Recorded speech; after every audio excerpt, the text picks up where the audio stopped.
फैलाएंगे सदाकते इस्लाम कुछ भी हो, जाएंगे हम जहाँ भी के जाना पड़े हमें, जाएंगे हम जहाँ भी के जाना पड़े हमें.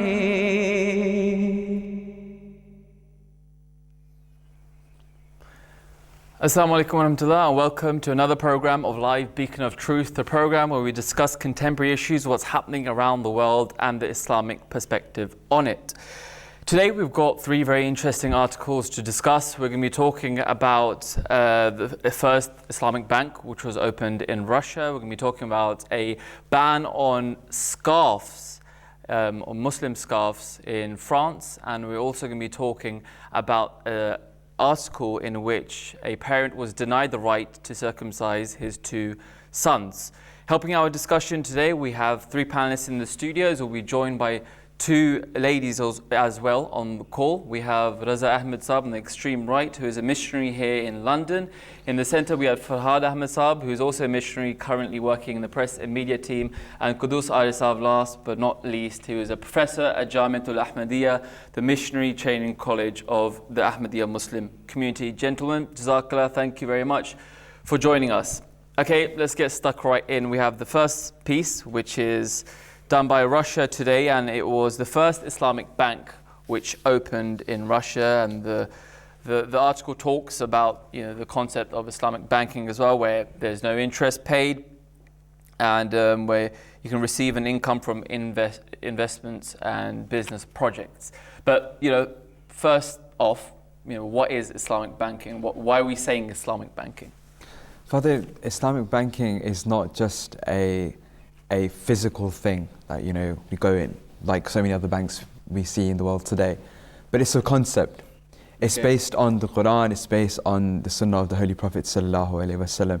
What are the Quranic injunctions when it comes to economy or establishing a perfect economy, a perfect society in the world?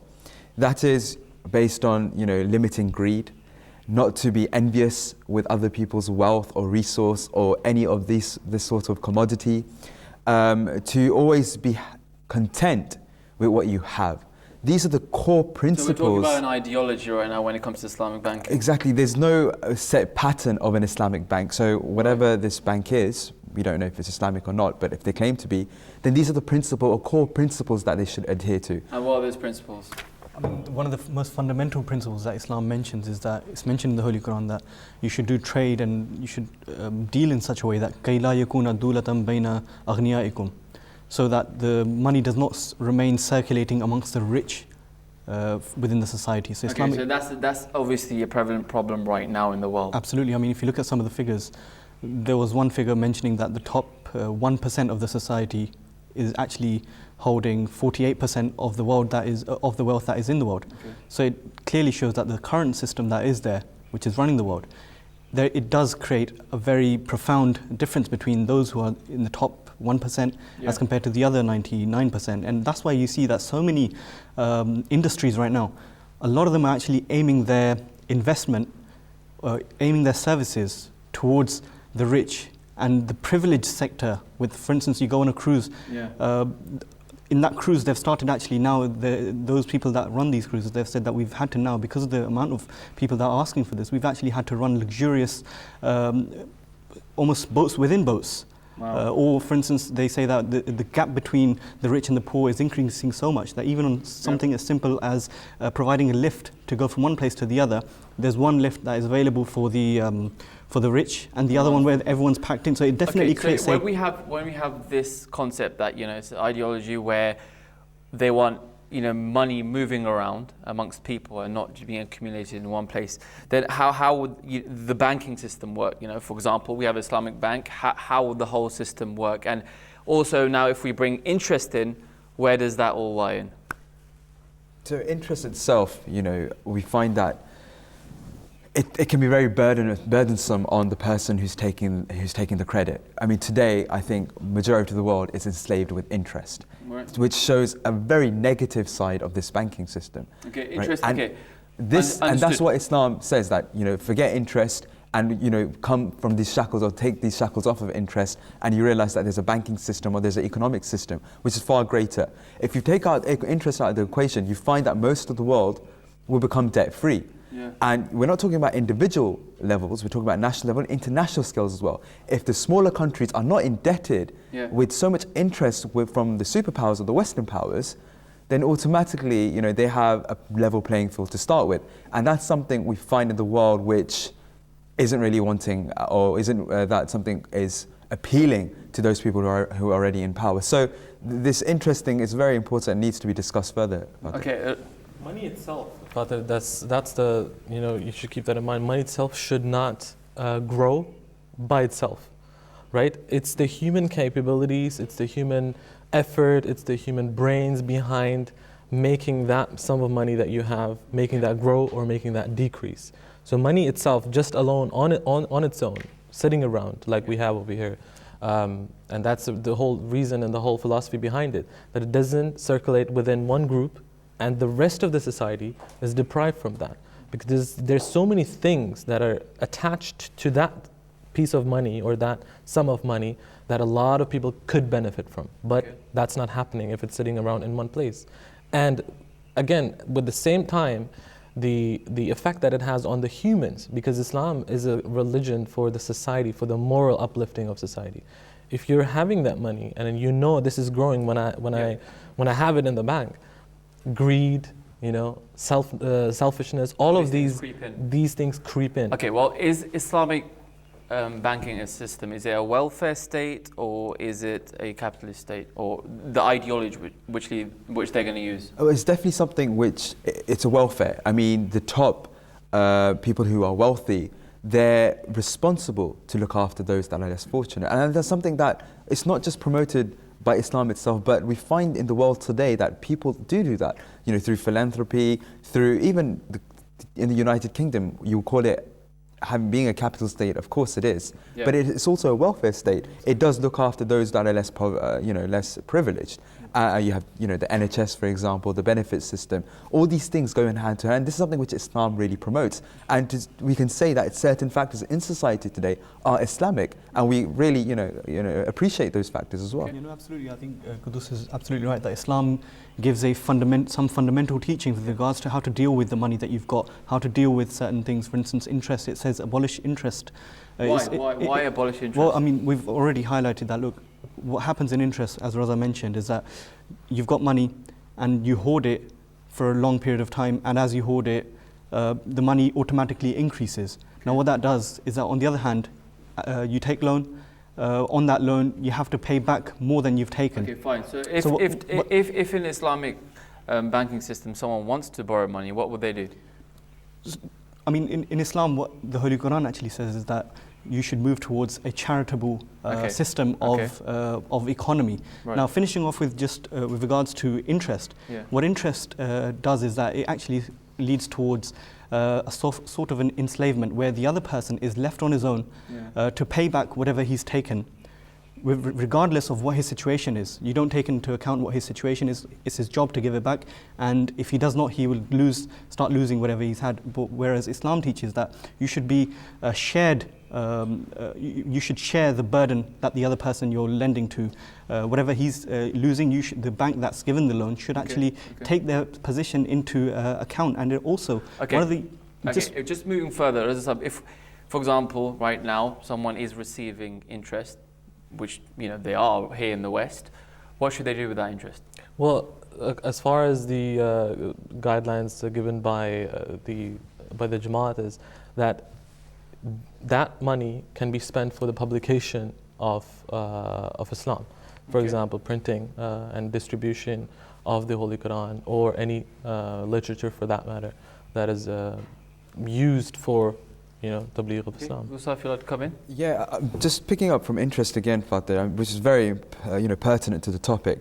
If you have a credit card, right, and you in this society, you can go out and spend 10 times the amount of income that you already have. So you find a car that you like. Yeah. You have £1,000 which is coming to your bank. That car is worth £50,000.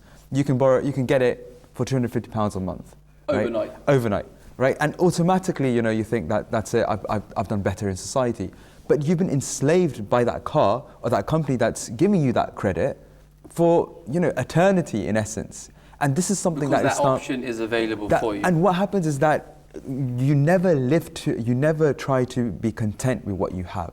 Islam's whole economic system is that whatever little you have or whatever you have, be happy and content with it, and always look at the person who's below you in the sense that who is less fortunate and appreciate God and thank God for him. Absolutely, I think you're absolutely right there. And just looking at the other aspect of it, a person who has the money and he's kept his money in the bank, Islam gives an injunction for that person as well, in the sense that the interest actually encourages you to keep your money not circulating within the economy, rather keep it hoarded within a bank. Islam actually has injunctions which makes you put that money back into circulation. What it does is that the money that you've kept for a year or so, zakat is implemented on that particular money. So what that does is it actually encourages people to invest their money within the economy, and that makes the economy run better and it creates more jobs. But whereas interest actually does the complete opposite. It actually encourages you to hold that money. Father, with all of these things that we mentioned, you have to keep in mind that you have to have the Islamic society first. Right. Having an Islamic bank itself doesn't make any difference. That's a key point, unless you don't have the integrity, the honesty, the justice of the people who actually want to follow this kind of system behind that banking. I mean, that's a great point to end this discussion. I mean, it's a lengthy discussion, and for those who want to go delve deeper in this, there's a very great book by the second Khalifa called The Economic Structure of Islam. It's available on alislam.org. You could click on the library, English books, and you can find it there for further detail. Jazakallah, gentlemen. Moving further, the second piece which we're going to discuss today is the French Prime Minister who called for a ban on headscarves in universities to protect women from extremist ideology. And this was picked up by The Guardian, many newspapers. And connecting with this, there was also another piece by the New York Times, and that was a sanction on the Islamic veil in Latvia also. Now, referring to the first piece, the Prime Minister said that we should ban the headscarf in the universities, and also saying that he said that French people think that Islam is incompatible with the values of the Republic, but then university leaders deny this, saying that if we ban them, then it's illegal, right? It's their right; they can do what they want. And there's an interesting Twitter handle as well, which said that let's talk about more serious problems in universities. But we have this issue, and it's not just in France; it's everywhere, right? It's in the UK, America, everywhere. So, first question to ask is, are these veils or niqabs or the system which Islam puts in place for modesty, are they causing extremist ideologies? Because some people are saying that, look, this is just a step closer to extremism. It's not talked about, but it's there and it's promoting it. Okay, I just want to pick up on the point that that wearing the headscarf or wearing a niqab, I don't know where this notion of extremism comes from. But secondly, Fateh, that these countries, especially the West, they're the ones who are the flag bearers or claim to be the flag bearers of freedom of conscience, freedom of expression. They say that as French, one of their main headlines is liberty. That liberty is one of those fundamental factors that is in French society. So what happens to the liberty of a Muslim woman who chooses to wear that hijab? Why would it be that it's okay for someone to dress down, but it's so absurd to someone to think to dress up and wear more clothes? I don't see the justice in that. These are two very unjust things. That on one hand, you have women who want to cover up for religious reasons, whatever reasons, and it's not religiously just motivated. Women cover up when they go out on an interview. If someone was to sit across you, Fateh, today, and they're coming in for an interview, and they wear scarce clothes, would you take them seriously? I don't think so. And these are things that we see in society on a regular basis. So I don't know where the French Prime Minister is coming from. It's not just a matter of religion. It's a matter of it's a social issue. Before we go further with you gentlemen, let's take a Muslim woman and ask her. We have Aisha Malik Saiba on the line. Assalamu alaikum warahmatullahi Aisha Saiba. Walaikum salam, Brother Sir. Aisha, let's discuss this question first of all, that is this veil, first of all, forced upon women, the women who are wearing it, the women we see who are wearing them, are they forced by the men and by the religion to wear this veil? And then further, is this veil causing, you know, like the Prime Minister said, an extremist ideology within society? Well, I think to take your first question first, Brother Sir, I don't think that for the large majority of Muslim women, you can say that the veil is forced. And the simple answer is that the Quran says there is no compulsion in religion. And that is a commandment that encompasses all commandments in the Quran, Right. including the commandment for women to cover themselves. Obviously, every Muslim woman who freely chooses to wear the hijab would do it with devotion. Now, I use the word the large majority of Muslim women because we can't ignore the fact that there are certain women, unfortunately, in Muslim majority countries, particular countries like Saudi Arabia, for Yes. example, that are bound in the shackles of servitude of patriarchy. And Right. the important thing to remember is that that is not the essence, that goes against the essence of the spirit of the teachings of Islam. Now, leaving that aside, I think another important point to remember is that in as much as you can't force people to wear the veil, you can't force people not to wear it. Yeah. And this is where the French PM's remarks come in. And I feel that it's a clash between Islamic fundamentalism, where men oppress women Yeah. and subject them to servitude, and liberal fundamentalism that denies Muslim women the right to choose whether they would like to wear the veil or not. Okay, with that question established that, you know, most women are doing it out of their own happiness and their own free will, what are some of the benefits which you would say, as a Muslim woman who does practice the burda and the veil, what would you say are some of the benefits which you feel personally with this whole Islamic veil? I think that the hijab, Muslim veil, whatever you'd like to call it, it's an external expression of your internal modesty and virtue and chastity. And I feel that as a Muslim woman, that those values are very dear to me. Yeah. And what the hijab does for me, it draws an external imaginary line, if you may. For others, that sends a message to others, essentially the opposite sex, that that's a line I will not cross. Yeah. And it compels a decorum. And I think what's important to remember is the spirit of the hijab, which is modesty and righteousness. So your hijab should be a reflection of those Quranic values, Right. where the Quran actually says that it is the best garment you can wear is righteousness. And I think, if you allow me, Fatih Sahib, the last point is that the commandment for parda is also given to men. Yes. And I feel when men and women practice this together, that's when the full concept of parda is complete. Just on a final point, Aisha Saiba, would you agree or disagree with the comments made that the veil, the burda, or whatever you want to call it, leads to extremist ideologies? Well, these comments are also echoing a report that was published in the U.S. saying that it promotes passive terrorism. And I think I obviously, any reasonable-minded person would disagree with these remarks. And like I said before, they're a clear reflection of a liberal fundamentalism that's creeping into societies like France, which, in fact, French scholars are now describing as new laïcité, which is a new form of secularism, which is actually not ordained by the French Constitution. The French Constitution only required religious neutrality from public officials.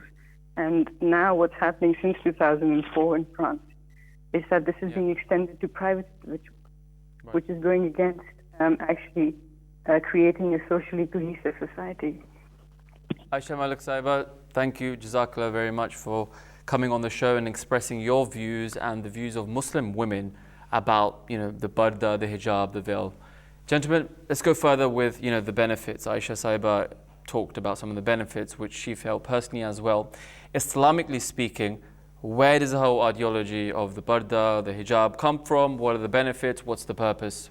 Absolutely. It's very important that we understand why and how Holy Quran actually introduces this whole topic of parda and the veil, the system of veil that Islam establishes. It's very important to remember that according to the teachings of Islam, it's very much to do with this matter of veil, and parda and hijab is to do with the heart of a person. That you inculcate modesty within your heart. That's where it all starts from. And as Aisha Sahiba was mentioning, Islam encourages a libas or a garment of righteousness, which has to be the most fundamental thing. Then when the Holy Quran actually introduces the topic of physical parda in a sense as well, it actually says that, it actually addresses men first, saying that you should keep your eyes gazes below and safeguard your private. So this is fundamental, isn't it? Aisha Sahiba alluded to this as well. It's not just women, we're talking about men as well. Yeah, absolutely. And the Holy Quran actually then goes on and says to men that they should also safeguard their private parts. And then it addresses the women, saying that you should also keep your gazes low. Right. And then it addresses that you should cover yourself in a way that does not show your beauty. Now, it's very important to remember that why Islam is teaching this. It's basically saying that we need to grow up and not sexually objectify one another. That's what Islam is trying to get at. That when you look at a person, you should look at what is inside that person, and that's the Holy Quran and the teachings of Islam actually recognize this fundamental problem within a society, that women will always be looked at in a very different way as men are looked at. And there's no denying that, isn't it? That in society, women have a role, have a place, and men do as well, which Islam recognizes, and according to that, gives instructions to that. Indeed, like for example, as far as the earning of a male and a female is concerned, according to the Islamic teaching, a man is there to support his family. He's there to provide for his family. Yeah. Everything he earns, he has to share and spend on his family. But in case the wife earns, that money solely and entirely belongs to her. The man has no right whatsoever to demand even a penny from that money. But speaking about this incident, the one we have in France, for example, yes. the principle here is, from what I've understood, is when in Rome, do as the Romans do, right? Yeah. That's what in 2010, when they came up with the ban of the face veil, yeah. That's what probably the thought was behind it. Interestingly enough, from the 17th of April, Air France has, started their route to Iran again, because there were sanctions. They didn't have any flights going towards that. Air France, because the laws in Iran require that the women dress modestly, they sent out a memo to their staff that during the flight you have to wear loose fit trousers, a jacket, and when you leave the plane, only then you should cover your hair. Right. Those employees who don't want to follow that, they can opt out from that flight. They don't have to go on that flight. Okay. Now, the union leader, was one of the union leaders, he stated that they are forcing us to wear an ostentatious religious symbol.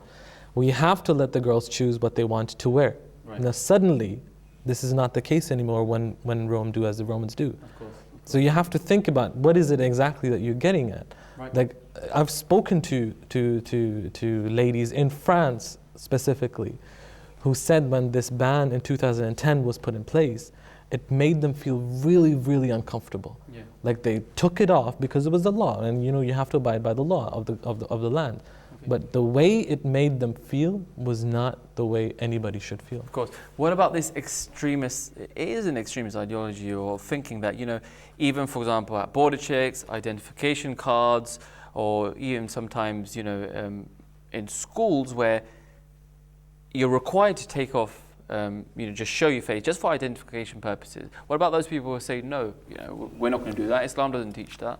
That's incorrect, Fateh. I mean, for identification purposes, we have an example of the Holy Prophet ﷺ in front of us. Right. If we read, Seerah books, he was walking with his wife, and just to ensure that, it was his wife, he told his wife to take off the head veil and show her ID, basically, to the companions of the Holy Prophet ﷺ, so that they weren't question that who this lady is with the Holy Prophet So sallallahu alaihi wasallam. that's clear proof, right, for the permission Exactly. of- So it's for security measures, for identification purpose, it's paramount Yeah. that women do not cover and just keep on reiterating this point that we don't want to show our faces. That's incorrect. For national security, any sort of security, it's important that they abide by the laws. Even the passports today, Yeah. you know, they're required to, you know, show their entire face. Yeah, I mean, and it's completely the Daily lawful. Telegraph, for example, in 2013, they disclosed that more than a dozen NHS hospitals had instructed their staff not to wear the full niqab, which I guess, you know, in a hospital situation is completely understandable. And Islam teaches, you know, exceptions, right? Yeah, my wife worked for the NHS. She used to wear her burqa, she used to wear her niqab as well. But of course, just imagine, if you've got something which is so baggy, it can get, you know, caught with something Right. in that working environment. Now, I'm not saying that it's incorrect wearing those things, but in the working environment, yes, you should make some adaptations. But what does Allah say? Allah says, cover yourselves. Yes. Be modest in your ways, in your actions, in your practices. The Prophet ﷺ has said that this is parda all around. You can show your face, but your hair and your chin, all these should be covered, and that's what parda is. So there's degrees of parda, Fatih. You can go to one extreme, or you go into the other extreme. But everyone accepts parda as a part of life. You know, just walking around just bare, it's unacceptable in society, I mean, and like, taking and that- taking it's that the law, point- the law of the land is you cannot do You that. cannot do that, isn't it? It's like taking that part, that point you just mentioned further. Everyone's doing some kind of parda, right?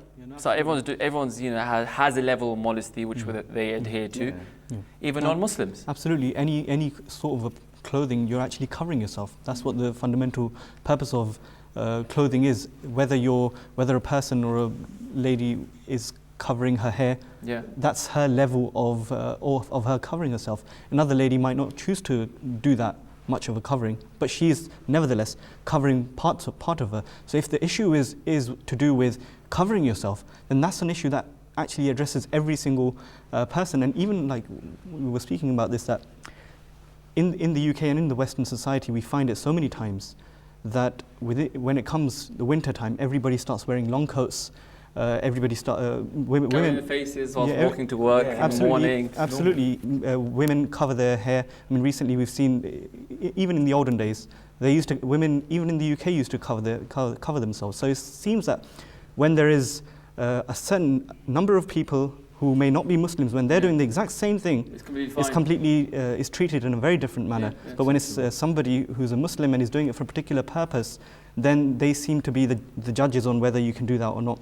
Somebody said, like, you know, it depends where your parda starts. Like for us, for example, for women, it starts over here when they have the veil over their head. So if you tell them to put this down, you're gonna have to go to the other people as well. When their parda starts with here or with a shirt, pull the shirts down as well. I mean, you have to create equal balance. But again, if you have, as Qudus have said, two extremes, right? What's the difference between those people who force by law Muslim women to take off their parda, and those extremists, you know, we have so-called Muslims who force women to cover up themselves? What's the difference? Both of them are forcing you to do something which you're not required. Exactly. The whole ideology of freedom of conscience comes into play. I mean, if we're always talking about, you know, freedom of speech, you know, let people offend if they want to offend, then we also have to remember that then why don't we do the same laws and regulations when it comes to dressing, which is a personal matter, of course. No, I think definitely you're right, and I think that this whole issue of judging what other people should wear and shouldn't say, etc., and what they should think, is actually that implementation is actually increasing. We see that in so many countries, the far right extremists recently, we've seen a huge rise in that. It's to do with the economy as well, but the whole ideology of people is actually, we see a gradual change coming about. More and more people are now actually, such parties who are clearly anti-Islamic, they are getting a lot more airtime. Certain people who are prominent politicians, they are getting a lot more airtime for saying some things which are clearly anti-Islamophobic, but they get airtime because of that. It shows something that there is a change developing. Yeah, of course. As far as this issue of parda is concerned, why do we make our women cover up, right? I remember someone told a story, and somebody was asked this same question. An older lady from here in the UK, she asked one of the missionaries here in the UK, that why do you cover up your women? He said, okay, hold on, do you have a £50 note? She said, yes. Where is it? It's in my purse. Where's the purse? It's in my bag. Take it out. She took out the bag, she took out the purse, and then she took out the £50 note. And he said, why do you have it in your purse? Why do you have that purse in your bag? To protect it. Of course. There you have it. It's valuable, it's of value, it's precious. That's why you have to protect it. And you keep it safe, you cover it up. You don't waddle around with it, you're waving around in the whole crowd. I have a 50 note, It's absolutely £50 a note. reality, Raza, you mentioned this, that women, if you look at the cases of assaults on women, and compare that to the assaults that are made against men, it's a huge difference that you find. Women are objectified, as we've mentioned before, but when that leads to crimes, etc., we know that there is a huge difference between women being treated in a different manner. That's what Islam actually recognizes and says, that dress yourself in a way that you give out a signal saying that I am not open, I am not free. When you're wearing a hijab, you're clearly sending out a signal saying that there is, I do have a certain ideology, I don't want you to come too close, it's that signal, and when a person looks at that person, they behave differently to what signal that particular lady is giving. About the one thing Farhad Sahib mentioned just before, the negative coverage and the portrayal of Islam. In London alone, in South London especially, you might be aware of that the Islamic phobic crimes, they have risen by 70%. Right, Unfortunately, these women, the Muslim women, these sisters who cover themselves, who are clearly visible to be Muslim, they have been the prime suspect and the prime target of these crimes. Why? Because of this coverage. Right. Because you're not portraying this as an extreme religion. Gentlemen, we're going to have to move on.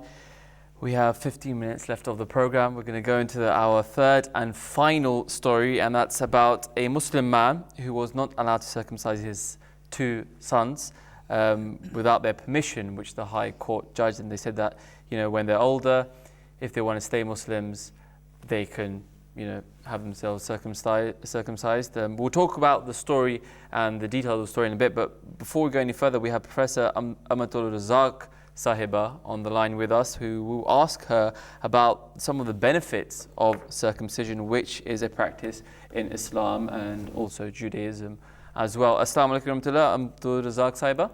Assalamu alaikum wa rahmatullahi wa barakatuhu. Jazakallah for joining us on the show. So pretty much straightforward question, what are the benefits of circumcision? The scientific knowledge regarding the benefits of circumcision is absolutely well defined. The evidence is very robust, is long-term, and has been accepted by the American Academy of Pediatric Surgeons as well as Center for Disease Control. These clearly demonstrate that there are benefits of neonatal male circumcision, and the benefits totally outweigh any risks that are associated with this procedure. And the benefits start right from having the operation done. The risk of developing urinary tract infections, commonly known as waterworks infections, are significantly decreased after having this operation. And if waterworks infection happens in people with young kidneys, it can scar and damage the kidney, which later in life can lead to end-stage renal failure, requiring transplant or dialysis. Right. Then we also know that another major benefit of circumcision is that it protects men from certain types of transmissible infections, such as human papillomavirus and HIV, which can be fatal in some cases. And also, scientific benefit that has been recognized also show that by having circumcision, men get protection against certain types of cancer, in particular prostate cancer, but also spouses of these people are protected against cervical cancer. Right. So in summary, the benefits of this operation have been absolutely and irrefutably recognized. Jazakallah. Amatul Sahiba, what would you say about the story of consent and whether parents should be allowed to have their children circumcised as children when they're young, or whether or not the children should be allowed to reach, for example, some people were saying that it should be 18, which is the age of consent. What do you think? What's your view? Right. The scientific evidence is that the younger the age on which circumcision happens, Yes. more beneficial it is for the child and as they grow into an adult. So as responsible parents, Yes. we need to take decisions. We always take decisions about our children's education, shelter, and how we dress them. And the decision to take circumcision will also be one of those where parents will need to weigh the benefits Right. and the risk, and to take this decision in child's best interest. Of course. And this is similar to giving your child vaccination, or if your child is born with a cleft lip, a condition where part of the lip is split. You get this treated because as a parent it's your responsibility to do for your child, take a decision which provides them with the best chance of being a healthy adult. So decision to take circumcision definitely lies with parents. Yes. Parents need to be informed and given the choice that this is a procedure which has less than 1% risk of complication. This is likely to prevent your child from developing recurrent infection, developing fatal viruses, and developing cancer. And then parents can make this decision. We cannot allow a child to grow up in their 20s and then make a decision about what they would have liked to have done. This is not right. This is a decision which parents will have to take. Yes. Because the benefit of the procedure starts straight away. Of course. Professor Amtulrazak Saiba, Jazakallah, thank you for joining us on the show. We've, a lot of benefits scientifically proven.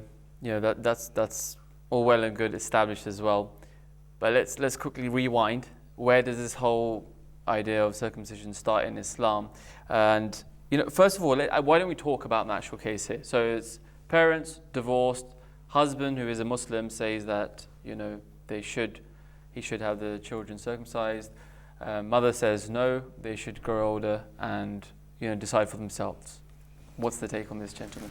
It just shows you, Fatih, that when choosing your partner, it's so vital that religion does play such an important role. Yeah. And because the next generation, your progeny, will be affected by the religion one way or another. So, automatically I will see that it's advisable that if they were both Muslims, that maybe the problem would not arise. So we're going back to marriage, right? Even fundamental. Exactly. I mean, of course, the Quran gives permission to marry anyone from the people of book, but it's still, it gives preference to marriage within the Muslim circles as well, or any religion you prefer, to have the same person who has the same doctrine, same beliefs as you.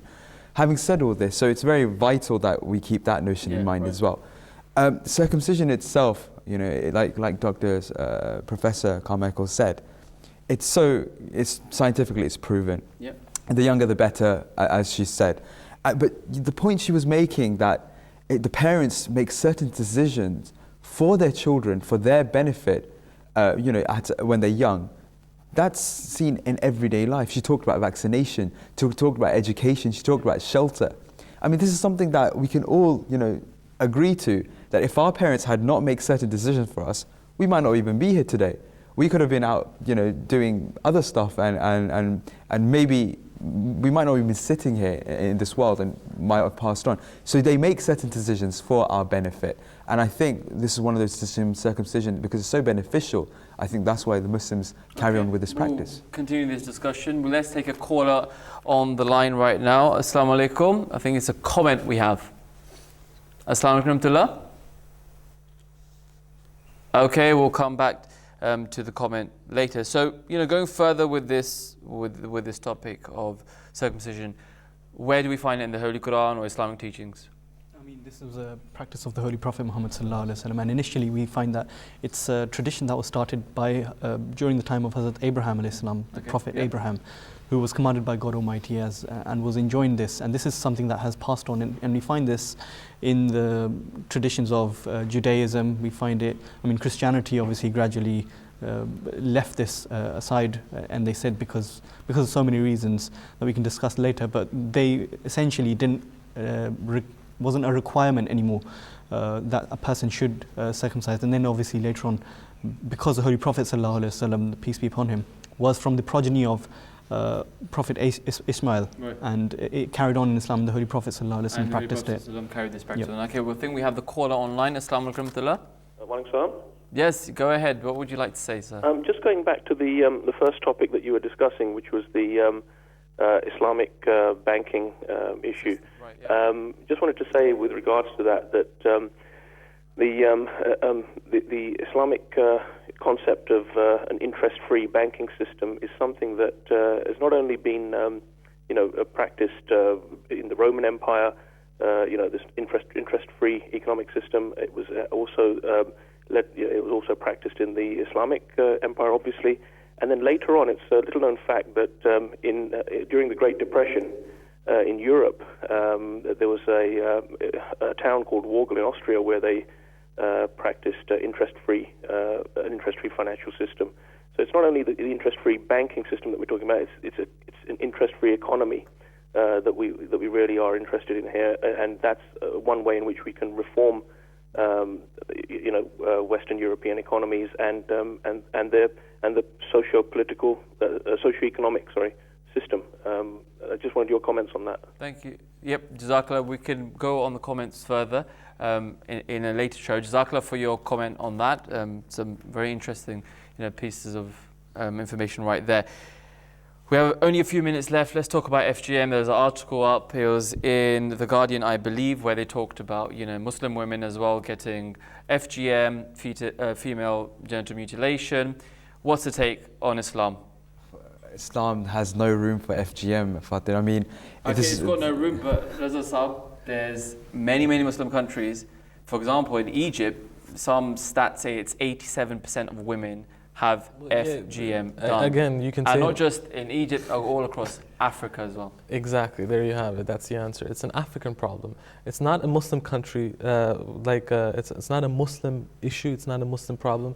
There's no hadith, there's no narration, there's nothing in the Holy Quran that suggests even closely, the closest thing you could find, there's nothing whatsoever that suggests that you should do this to your women or to your girls. Nothing in the Holy Quran, nothing by the Holy Prophet ﷺ, nothing in Islam. There's nothing in Islam. Okay. So I think this is really funny that whenever we discuss a Muslim issue, right, we look for Muslim countries, and most likely we come up with Saudi Arabia. And when it comes to women's rights, people quote Saudi Arabia. Yeah. FGM is not prevalent in Saudi Arabia either. Yeah. FGM is not prevalent in the subcontinent where Islam is at the forefront. And it's meant to be a militant version of Islam, those who practice Islam, till their last breath. Yeah. So this practice is very cultural. It was there prior to Islam, pre-Islamic, and it was started by, in Egypt, and of course later on moved into Central Africa. It's got no room in Islam. If it was, like Reza said, the Quran, the Hadith, the Sunnah, the practice of the Holy Prophet ﷺ, you don't find it. It's cultural. It's a cultural thing, and which of course science, medical science says that it's wrong, and it's really detrimental to the girl and to the woman. Islam desires ease and not hardship. If innocent girls, they die from this. Some of them, because of the bleeding, they bleed to death. No religion requires that from their believers. Okay. Especially Islam. Absolutely. I mean, it's actually very identical to so many other issues that are associated to Islam, but they actually have no fundamental within the teachings of Islam. You look at violence; it has no fundamental with Islam, but for some reason they've been associated to Islam. The concept of violent jihad that has nothing to do with Islam, but we find so many things that are associated to Islam, but they actually have nothing to do with it. Research about it. FGM, nothing to do with Islam. Jazakallah, gentlemen. Thanks for coming on the show today. That's all we have time for today. Do further comment and question. It's live, it's interactive on our future stories. We'll be tweeting them out throughout the week. Interact with us on Twitter, Instagram. You can email us as well, beacon@mta.tv. Until next time, Jazakallah for watching. Stay up to date with us on media as well. Assalamu alaikum wa rahmatullahi wa barakatuhu. लाएंगे ताकते इस्लाम कुछ भी हो जाएंगे हम जहाँ भी के जाना पड़े हमें जाएंगे हम जहाँ भी के जाना